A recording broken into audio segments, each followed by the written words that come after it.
Olá pessoal, bom dia! Como vão? Tudo bem? Hoje é dia 24 de janeiro, terceiro domingo do tempo comum. O meu nome é Augusto e essa é a escola dominical da UPA, da Igreja Presbiteriana da Tijuca. Vamos à nossa aula? Então pessoal, terceiro domingo do tempo comum do ano B. Como vocês bem sabem, a cor litúrgica dessa época do tempo comum é a cor verde, né? E vamos às leituras do nosso dia. Leituras do dia segundo o lecionário litúrgico, o pequeno livro de Jonas, do Antigo Testamento, Jonas 3, 1 a 5 e o versículo 10, o Salmo 24, Evangelho de Marcos 1, 14 a 20 e 1 Coríntios 7, de 29 a 31. Quais são os principais temas dessas leituras? Os principais temas são, em Jonas, né, nós temos uma pequena, vamos dizer assim, um receio inicial de Jonas, mas a fidelidade de Deus para com ele, né?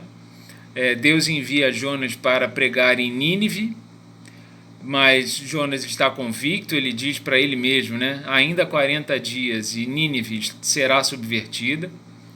E, como resultado dessa convicção de Jonas, os ninivitas se arrependeram e Deus poupou a cidade, porque ele tinha planos, inclusive, de destruir a cidade, conforme aquelas pessoas não aceitassem, não se arrependessem dos seus pecados. Em Marcos, Jesus, após a prisão de João Batista, parte para fazer discípulos. Logo no primeiro momento se juntam a ele os irmãos Simão e André, bem como os irmãos João e Tiago. Todos eles eram pescadores. A frase importante, principal dessa passagem: vinde após mim, e eu vos farei pescadores de homens. Em 1 Coríntios, é uma passagem aparentemente meio paradoxal. Algumas pessoas acham que existe um jogo de palavras. Não, é uma passagem bastante simples, que quer dizer o seguinte: o tempo que vivemos é de relativizar ocupações e preocupações com as coisas do mundo. O resumo desse sentido está na frase: a aparência deste mundo passa. O que é realmente importante e fundamental? Nós já vimos isso aqui muitas vezes, né? As coisas do mundo não são fundamentais, são relativas, ou seja, têm uma importância secundária em relação às outras coisas realmente importantes, né? E o que é realmente importante? Que devemos nos ocupar na volta de Cristo. Em Marcos, por exemplo, vamos estudar um pouco melhor o que está sendo dito em Marcos, em que são feitos os primeiros discípulos. E Jesus diz, né? Vinde após mim e eu vos farei pescadores de homens.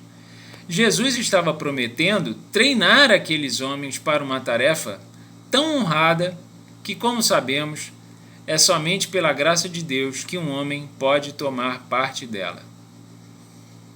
Ao invés de pescarem peixes, aqueles discípulos pescariam almas para o reino de Deus.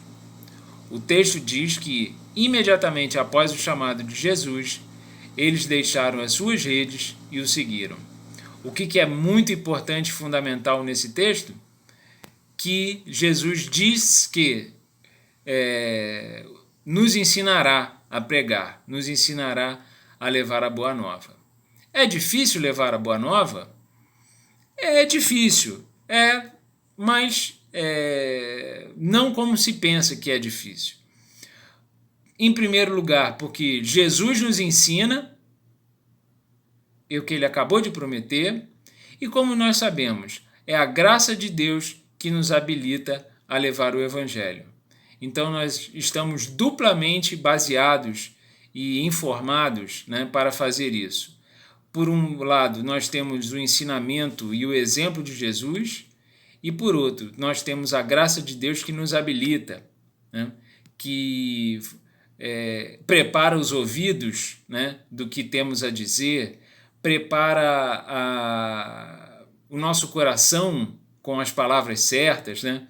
Tudo isso é habilidade que não se deve aos homens, mas habilidade que nós devemos à graça de Deus.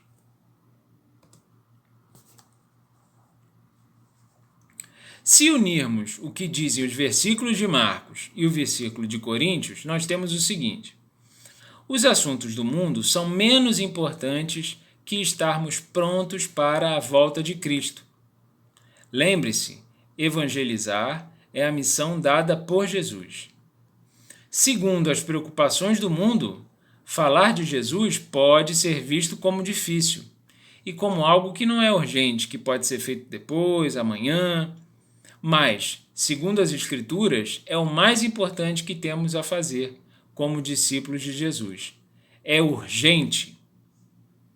E a graça de Deus nos proporciona. Qual é o aprendizado que nós temos? Se Jesus diz que irá nos fazer evangelizadores, não há por que fugir, negar ou temer essa tarefa.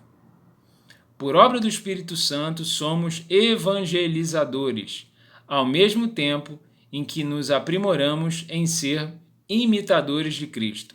Uma coisa é imediatamente a outra. Sendo imitadores de Cristo, nós já somos evangelizadores, e sendo evangelizadores, somos imitadores de Cristo. Nós devemos aceitar essa tarefa, sem medo, porque o Espírito Santo nos habilita e Jesus nos forma, ele nos ensina. Devemos aceitar essa tarefa sem vaidade, porque é o Espírito Santo que age no que nós falamos, nos ouvidos que nos ouvem, nos corações, né? E sem hesitação, pois o tempo é agora, né? Então, todo tempo é tempo de evangelizar, assim como é tempo de imitar Jesus, né? Não há por que temer, porque o próprio Espírito Santo age, né? E não há o que hesitar, porque, seguindo o exemplo de Jesus, não há o que temer, não há o que hesitar. Tudo bem, pessoal? Espero que vocês tenham gostado. Essa foi a nossa lição de hoje. Recomendo fortemente a releitura desses textos. E é isso aí, vamos ao nosso culto. Boa semana para vocês, bom domingo, fiquem com Deus.